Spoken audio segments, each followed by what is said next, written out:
So, welcome back to my sitting room and to the series about the art on our walls.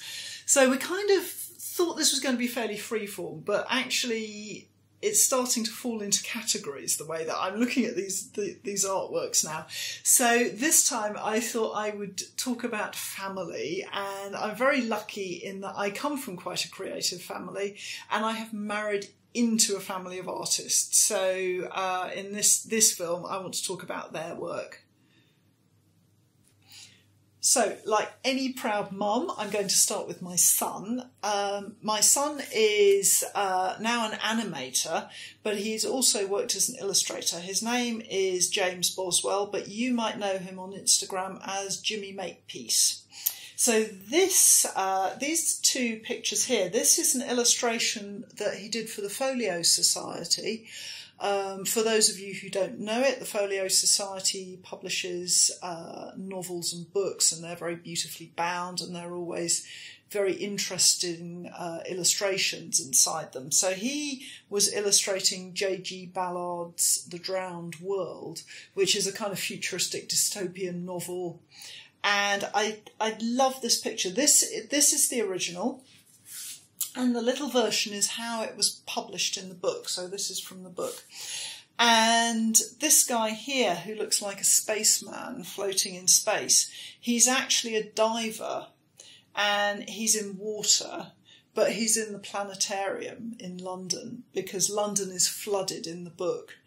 And the planetarium, if you don't know it, is a place where you can go and you can be shown a kind of projection of the heavens on the ceiling. It's a domed building and it's been used to show people about the stars and space and stuff like that. So I really love that kind of mix of, is he a spaceman, is he a diver, is he in a place with no gravity, or is he just in water? So yeah, my son Jim's work that he did, very soon after leaving art school, and he was I was very proud of the fact that he got a job for the Folio Society so quickly. So yeah, my son Jim and his diver for the Drowned World. So here I have a little picture, and this is by my sister Diona, who is a painter, and she usually works on a larger scale than this, but occasionally she will do a series of small works. And this was one of a set of landscapes that she was working on. And I asked her if I could have it because I absolutely fell in love with it for a couple of reasons. The first is the trees here. You'll know from my work that I really love trees. And I love the way she's done this. She was, I think, painting with a palette knife at the time, so it's fantastic. And I really kind of love those trees. But I also like the light. There's a really lovely feel of that kind of wintry sun.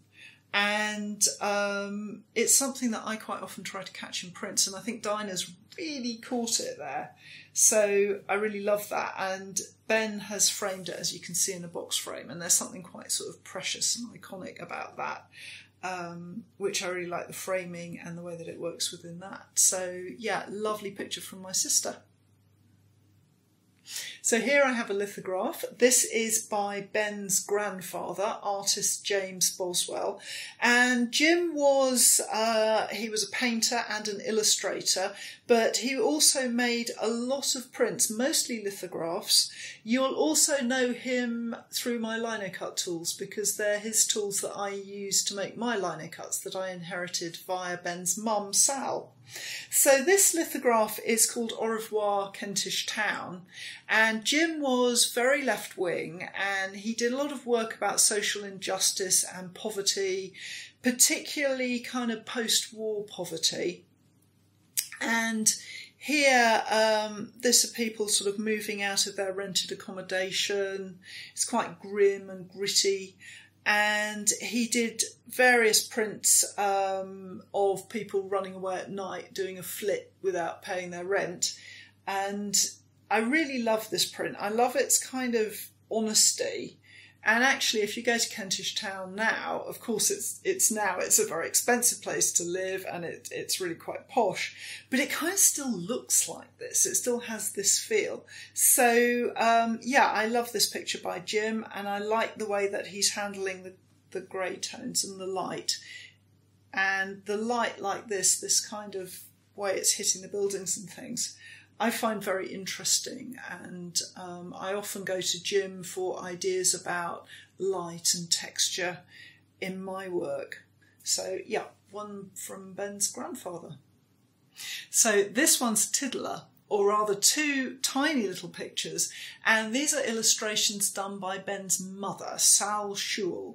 And Sal was an illustrator for many years, and she used to work a lot for the Times Higher Education supplement, and she also used to work for Sainsbury's. So these two little ones here were probably done for the Sainsbury's in-house magazine.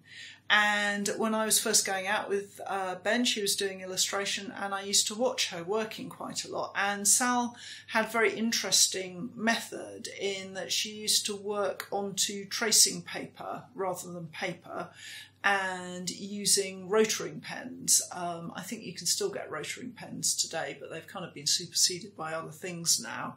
So a lot of very, very fine work.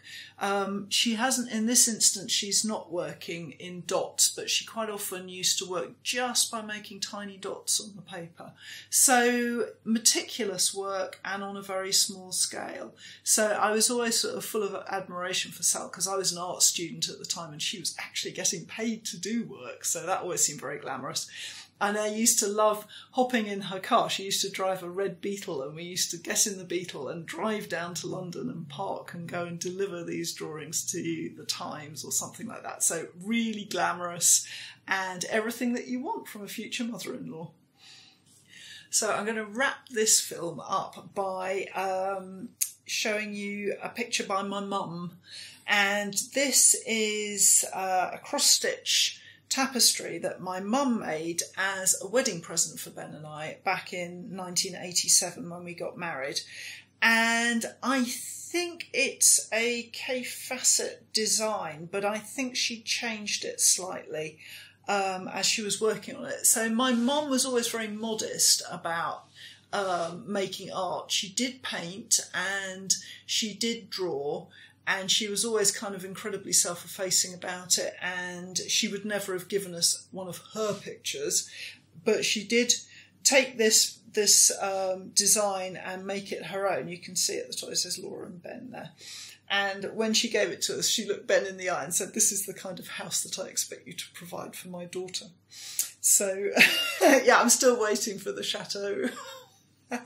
But a lovely memory of my mum, and I just really love the designs and the colours and stuff. So happy memories. So that wraps up the section on family pictures, and I'll have to think of a new category for the next batch. Thank you very much for watching.